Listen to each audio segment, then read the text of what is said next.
할렐루야. 큰 은혜 주실 줄 믿습니다.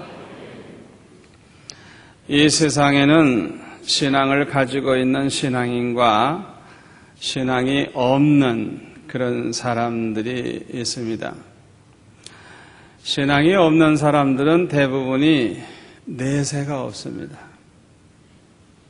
그들은 그저 죽으면 모든 게 끝난다 생각을 하기 때문에 살아있는 동안에 그저 잘 먹고 잘 입고 잘 사는 것이 최고다, 그렇게 생각을 합니다. 내일 죽으리니 먹고 마시고 즐기자. 내일이 없으니까, 그저 살다 죽으면 끝나니까 살아있을 때 그저 내 하고 싶은 거 다 하고 먹고 싶은 거 다 먹고 그렇게 사는 것이 최고다, 그렇게 생각을 합니다. 이런 사람들은 하나님도 믿지 않습니다. 천국과 지옥을 믿지 않습니다. 하나님의 심판을 믿지 않습니다. 하나님의 심판을 믿지 아니하니까 죄 짓는데 두려움이 없어요. 마음대로 죄 져도 그저 자기 쾌락만 추구하면 최고다 생각을 하고 아무렇게나 살아갑니다. 이런 사람들이 오늘날 점점 많아지고 있는 것은 너무나도 불행한 일이라고 아니할 수가 없습니다. 이런 사람들이 많아지면요, 과학 문명이 아무리 발달이 되고 경제 수준이 아무리 높아지고 아무리 모든 여건이 좋아져도 절대로 행복할 수가 없습니다. 왜냐하면 이 죄악이 관영해지면 세상은 너무나도 악해지기 때문에 이 악한 세상에서 살면서 행복할 수가 없는 것입니다. 세상이 악해지면요, 살아가기가 고통스러워집니다. 디모데후서 3장 1절에 보면 내가 이것을 알라, 말세에 고통하는 때가 이르리니 사람들은 자기를 사랑하며 돈을 사랑하며 자긍하며 교만하며 회방하며 부모를 거역하며 감사치 아니하며 거룩하지 아니하며 무정하며 원통함을 풀지 아니하며 참사하며 절제하지 못하며 사나우며 선한 것을 좋아 아니하며 배반하여 팔며 조급하며 자고하며 쾌락을 사랑하기를 하나님 사랑하는 것보다 더하며. 여러분, 이 말씀대로 세상이 되어간다고 생각해 보세요. 얼마나 고통스러운 세상이 되겠어요. 세상이 악해지면 세상이 악해지는 만큼 살아가기가 괴로워지고요, 불행해지는 것입니다. 그러나 이와 반대로 올바른 신앙인이 많아지면 그만큼 세상이 밝아집니다. 올바른 신앙인들이 많아지면 이 세상이 그만큼 살기 좋은 세상 되고 행복하게 살 수 있는 좋은 세상이 되는 것입니다. 그러므로 우리는 열심히 복음을 전해서 이 세상 사람들이 몽땅 다 예수 믿고 올바른 신앙생활을 하도록 만들어야 되는 것입니다. 올바른 신앙을 가진 사람들은 하나님의 계심을 믿습니다. 천국과 지옥이 있다는 걸 믿습니다. 하나님의 심판이 있다는 걸 믿습니다. 사람은 누구든지 장차 하나님 앞에 서게 될 날이 온다는 것을 믿습니다. 그렇기 때문에요, 아무렇게나 살지 않아요. 어떻게 해서든지 하나님 말씀대로 살려고 합니다. 죄 짓는 걸 두려워합니다. 왜? 하나님 앞에 서게 된다는 걸 알기 때문에, 하나님의 심판이 있다는 걸 알기 때문에 죄 짓는 걸 두려워합니다. 장차 하나님 앞에 서게 되면 모든 사람은 둘로 나뉘어질 것입니다. 다시 말하면 천국에 갈 사람과 지옥에 갈 사람, 하나님 앞에서 의롭다함을 받은 사람과 의롭다함을 받지 못한 사람, 둘로 나누어지게 될 것입니다. 신앙인은 이 사실을 알고 있고 이 사실에 대한 확신이 있기 때문에 어떻게 해서든지 착하게, 의롭게, 진실하게 살아보려고 애를 쓰게 되는 것입니다. 그러나 이 악한 세상에서 그렇게 살기가 쉬운 것은 아닙니다. 날마다 눈으로 보는 게 악하고 더럽고 날마다 귀로 듣는 것이 너무너무 더럽고 악하기 때문에 우리가 이 세상에서 바르게 살기가 얼마나 어려운지 몰라요. 그러므로 신앙인들도 알게 모르게 죄를 많이 범하는 것을 볼 수가 있어요. 어떤 경우에는 알면서도 죄를 범하고 또 그것이 죄악인 줄 알면서도 행하고 그런 짓을 해서는 안 된다는 걸 알면서도 그 짓을 하고 양심의 가책을 받으면서도 그런 짓을 하고 그러므로 신앙인이 가장 고민하는 것 중에 큰 고민이 뭐냐? 날마다 죄를 짓게 되는 죄하게 된 고민. 그것이 신앙인의 가장 큰 고민인 것입니다. 하나님의 말씀대로 살아야 되겠다고 생각하지만 말씀대로 살지 못하게 되기 때문에 고민하는 거예요. 하나님의 뜻대로 살아야 된다는 걸 알기 때문에 하나님의 뜻대로 살려고 하지만은 하나님의 뜻대로 살지 못하게 될 때의 그 고민, 그것이 신앙인의 고민입니다. 여러분들은 지금 뭘 고민하고 있습니까? 여러분들이 가장 고민하는 게 무엇 때문에 고민합니까? 돈 때문입니까? 명예 때문입니까? 아니면 건강치 못해서 고민합니까? 아니면 내가 하나님 뜻대로 바르게 살고 있지 못하기 때문에 고민하고 있습니까? 그 사람이 뭘 고민하고 있는가, 무슨 고민을 제일 많이 하는가, 그거 보면 그 사람의 신앙 상태를 알 수가 있는 것입니다. 어떤 사람은 자신이 과거에 바르게 못 살았고 죄를 많이 범했기 때문에 그 대신 선한 일을 좀 많이 해야 되겠다 생각을 하고 힘들지만은 가장 어떻게 해서든지 선한 일을 하려고 하고 봉사를 하려고 하고 좋은 일을 하려고 애를 써요. 그런데 성경에 보면 뭐라 그랬습니까? 이 세상에서는 선을 행하고 죄를 범하지 아니하는 의인은 아주 없느니라. 하나도 없다고. 성경에 보면 그런 사람은 없다고 분명히 말씀하고 있어요. 이 세상에서 선한 일만 행하고 악을 조금이라도 행하지 않는 사람은 이 세상에 하나도 없다는 것입니다. 다시 말하면 자기 행위로 의롭다함을 받을 수 있는 그런 의인은 이 세상에 한 사람도 없다는 것입니다. 성경에 보면 최초의 범죄는 하와가 선악과를 따먹은 그런 죄입니다. 창세기 3장에 보면 하와가 뱀의 말을 듣고 속아가지고 하나님이 따먹지 말라고 한 그 선악과를 따먹음으로써 이제 죄를 범하게 되는 것을 볼 수가 있어요. 여러분, 이 뱀의 말은 사탄의 말입니다. 마귀가 하는 말이에요.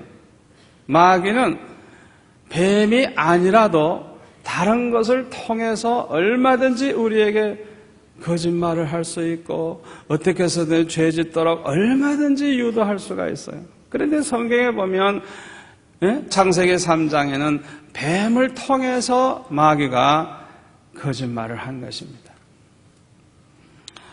어느 날 하와가 이 선악을 알게 하는 나무를 좀 가까이 이렇게 접근했었던 것 같아요.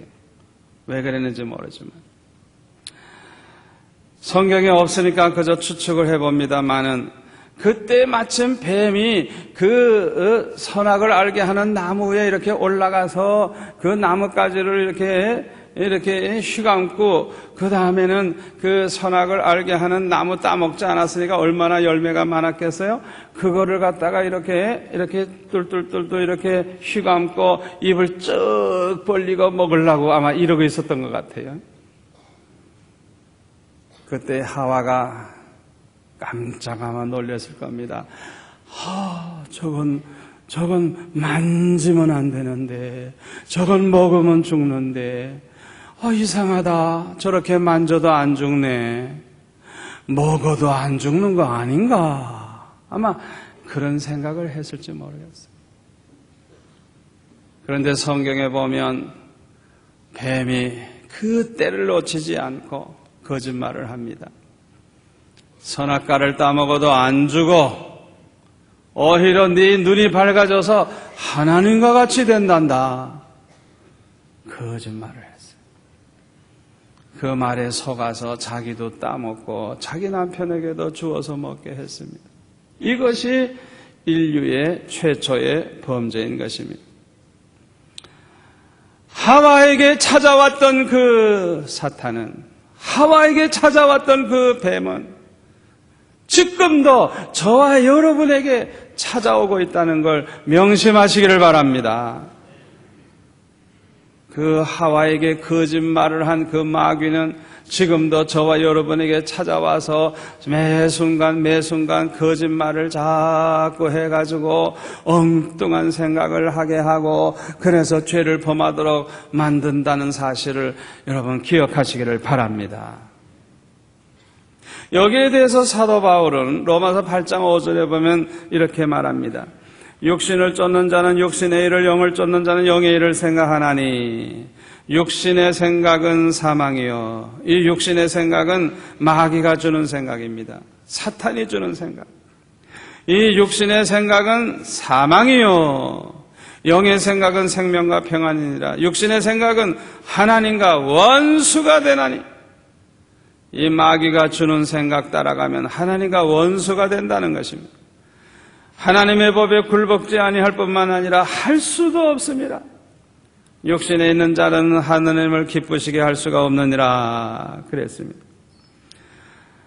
마귀가 주는 생각, 이 육신의 생각을 하면 할수록 타락하게 되는 것입니다. 우리가 하나님의 음성을 들어야지, 하나님의 말씀을 들어야지. 뱀의 말을 듣고 마귀의 말을 들으면 들을수록 우리 인간은 타락하게 되는 것입니다. 마귀에게 속아가지고 잘못된 생각을 하게 되고 자꾸만 죄를 범하게 되고 결국은 멸망의 길로 달려가게 되는 것입니다.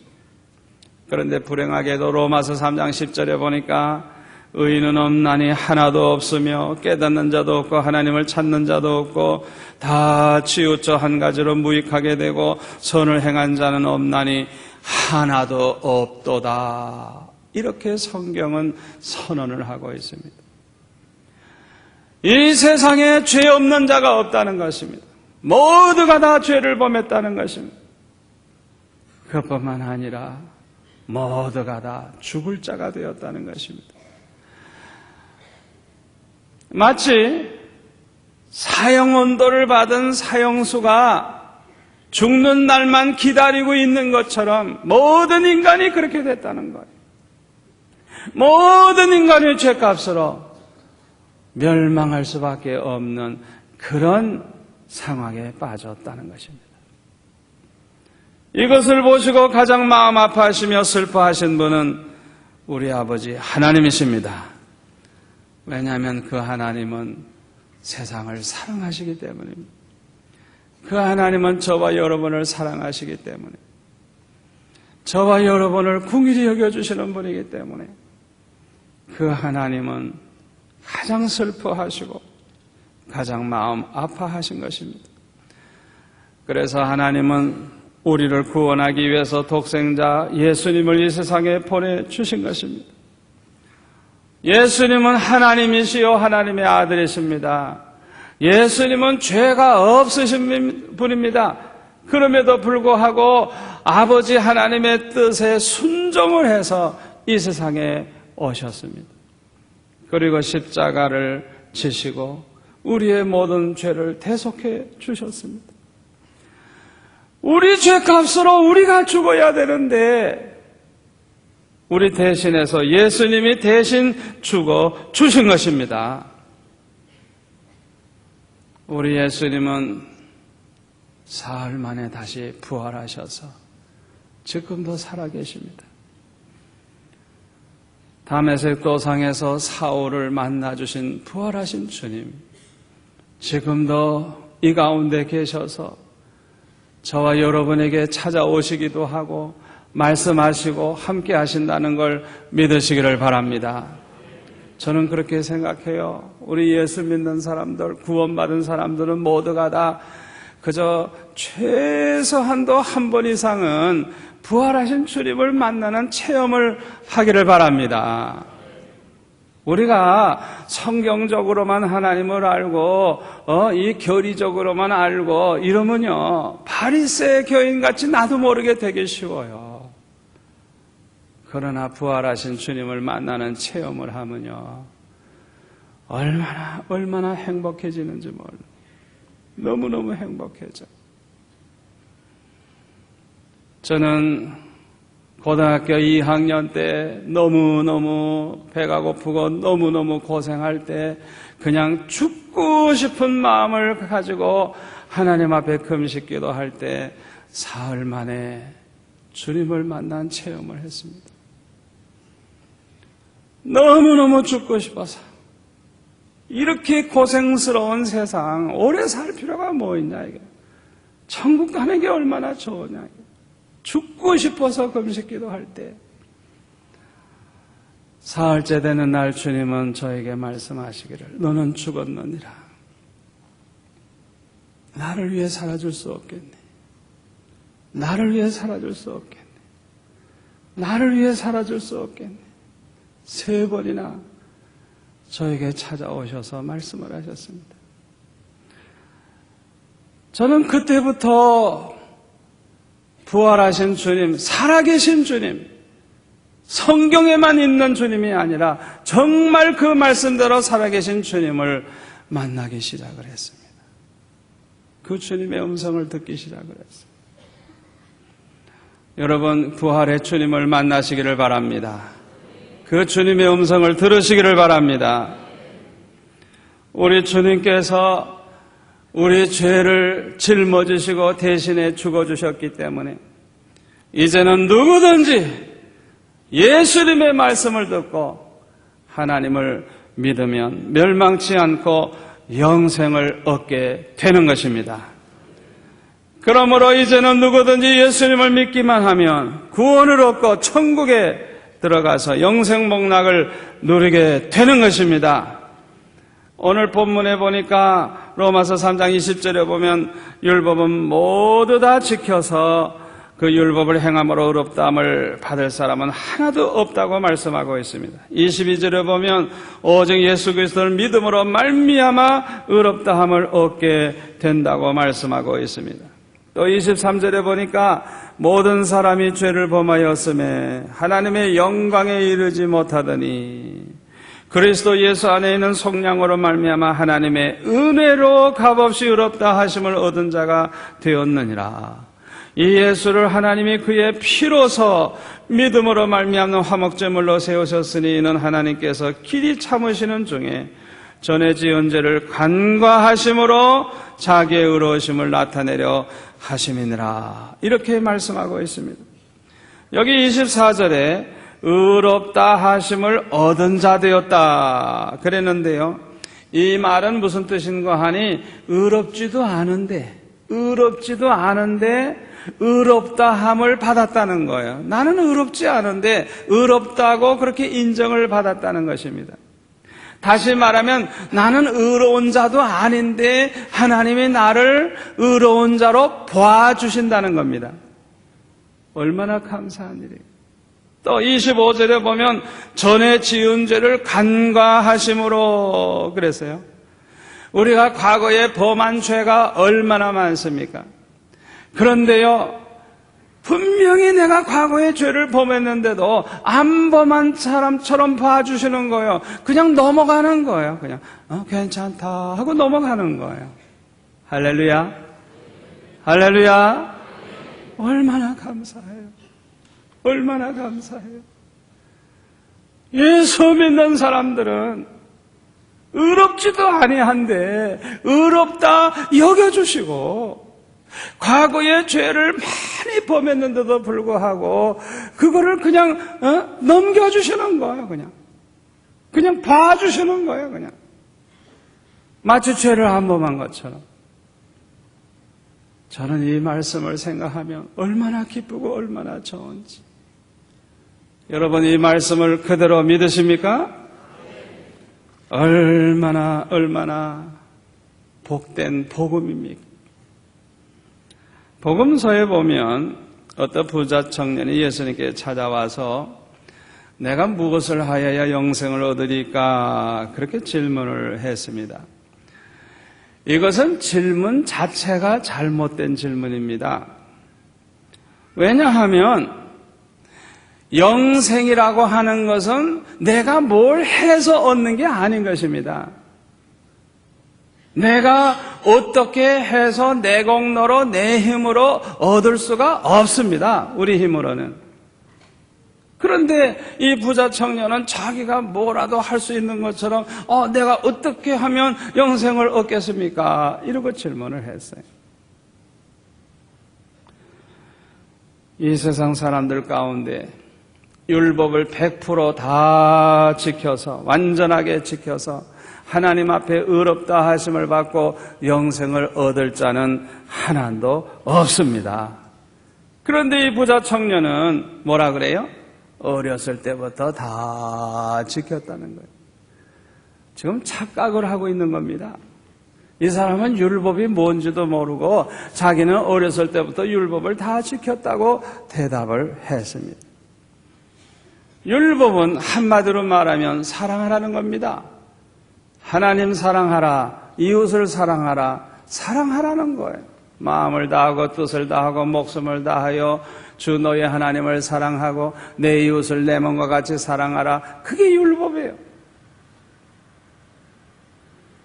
그러므로 사랑이 율법의 완성인 것입니다.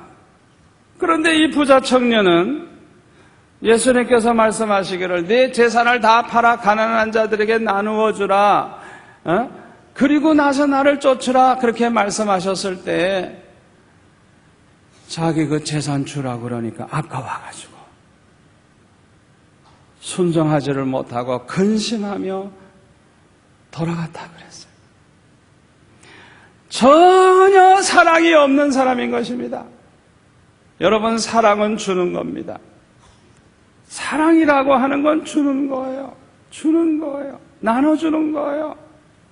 마음을 주고 물질을 주고 목숨을 주고 그게 사랑이에요.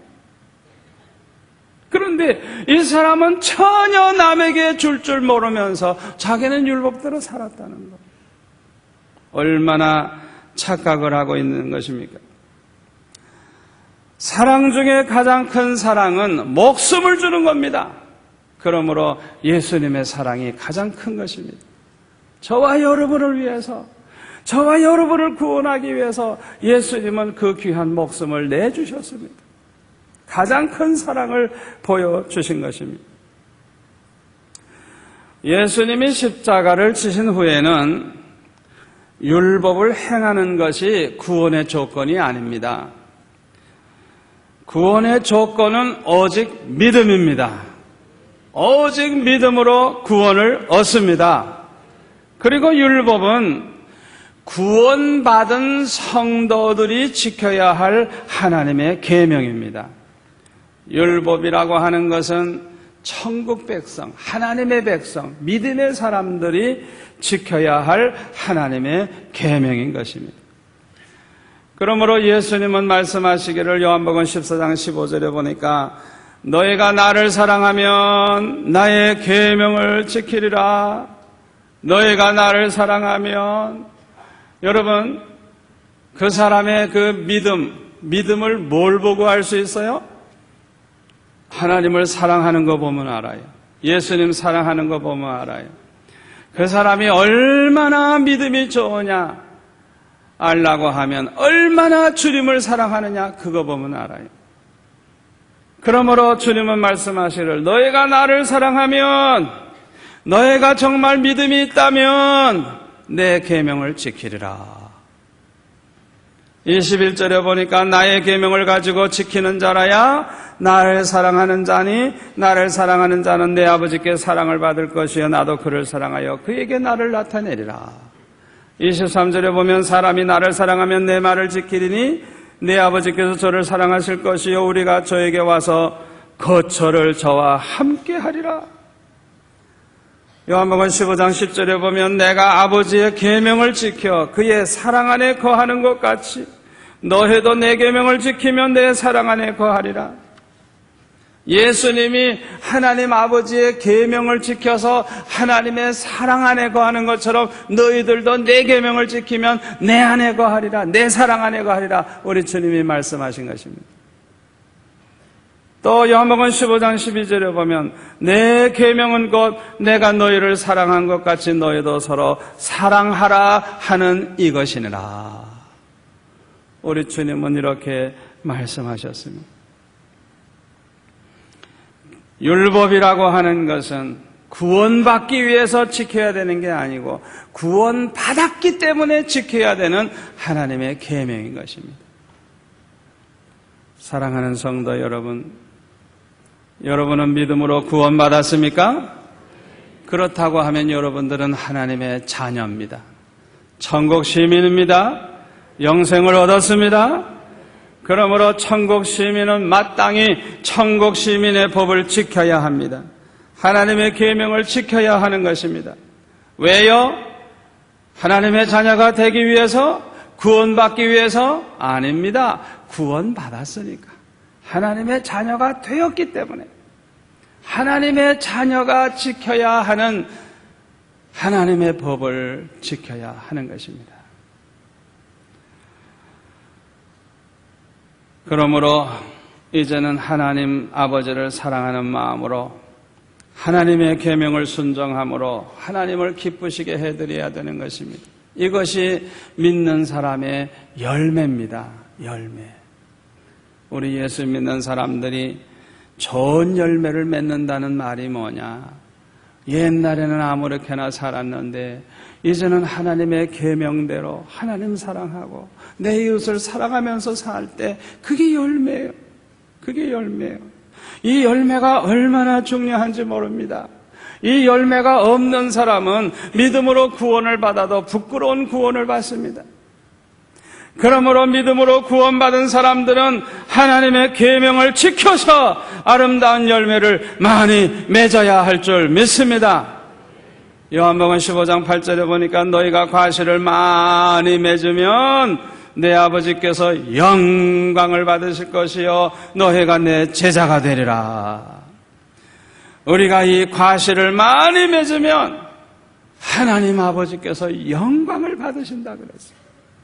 또 요한복음 15장 16절에 보면 너희가 나를 택한 것이 아니요 내가 너희를 택하여 세웠나니 이는 왜 내가 너희를 택했는지 아느냐? 이는 너희로 가서 과실을 맺게 하고 또 너희 과실이 항상 있게 하여 내 이름으로 무엇을 구하든지 다 받게 하려 함이니라.